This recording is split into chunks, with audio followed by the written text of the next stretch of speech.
Bonjour, je m'appelle Kevin Rabian, je suis en deuxième année de thèse au sein du GRAP, le groupe de recherche sur l'alcool et pharmacodépendance qui est basé au sein du CURS, donc le bâtiment de recherche de l'hôpital Sud d'Amiens.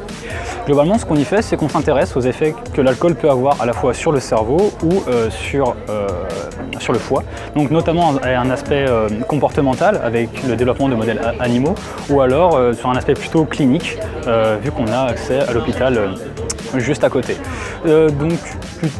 Plus particulièrement, ce que moi je vais faire, en fait, je vais m'intéresser aux effets que l'alcool va avoir sur la mémoire, c'est-à-dire comment l'alcool va modifier la capacité que le cerveau a de retenir les informations. Donc par le biais soit d'expériences en électrophysiologie, c'est-à-dire on va regarder vraiment ce qui se passe au niveau de la communication entre les neurones, mais également par le biais comportemental en étudiant le comportement par exemple anxieux ou addictogène que l'alcool peut avoir sur ces animaux.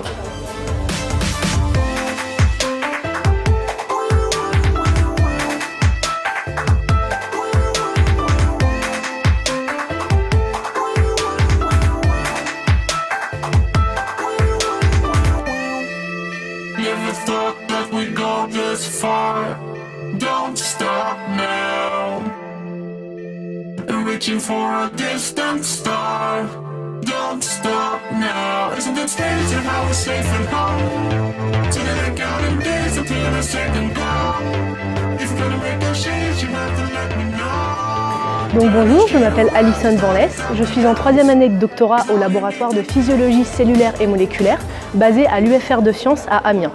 Nous sommes un laboratoire de cancérologie. Nous travaillons plus particulièrement sur 3 cancers, le cancer du poumon, le cancer du sein et le cancer du pancréas. Pourquoi travailler sur ces cancers en particulier? Donc, tout d'abord, le cancer du poumon est le premier cancer chez l'homme. Chez la femme, c'est le cancer du sein. Et le cancer du pancréas a une survie très faible d'environ quelques mois. Donc, nous travaillons plus particulièrement sur les canaux ioniques, qui sont des molécules insérées dans la membrane des cellules permettant le passage des ions, par exemple le calcium ou le magnésium. Il a été démontré dans la littérature et dans les travaux du laboratoire que les canaux sont surexprimés dans les tissus des patients et participent à la cancérogénèse.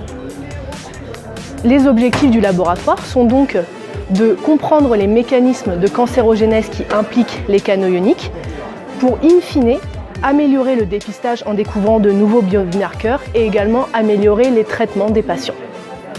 Nous travaillons au laboratoire avec plusieurs techniques. Donc, tout d'abord, la culture cellulaire qui est le cœur du laboratoire, où nous utilisons des cellules humaines saines ou cancéreuses. Nous utilisons également des techniques de biochimie. On peut voir sur la photographie des cellules avec une protéine qui est marquée en vert et le noyau marqué en bleu. Cela nous permet de voir la localisation des protéines dans les cellules et également les différentes interactions entre elles.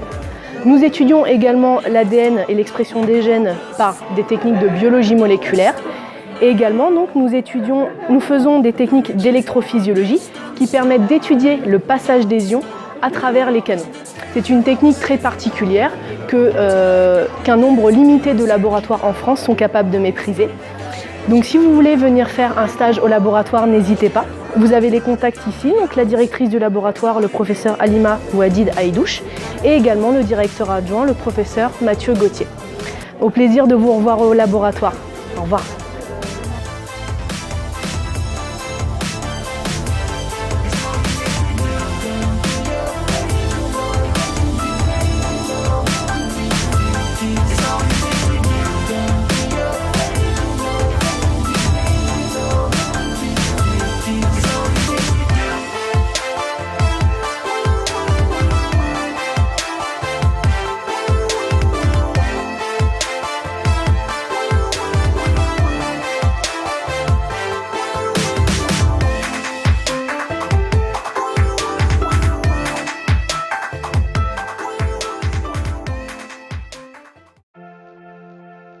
Bonjour à tous, donc nous c'est le laboratoire Peritox. On travaille donc sur 2 disciplines qui sont les pesticides et les agents physiques.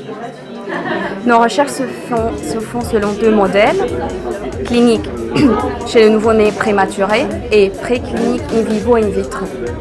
Donc n'hésitez pas à nous contacter pour plus d'informations sur le site internet ou en allant voir vos différents professeurs.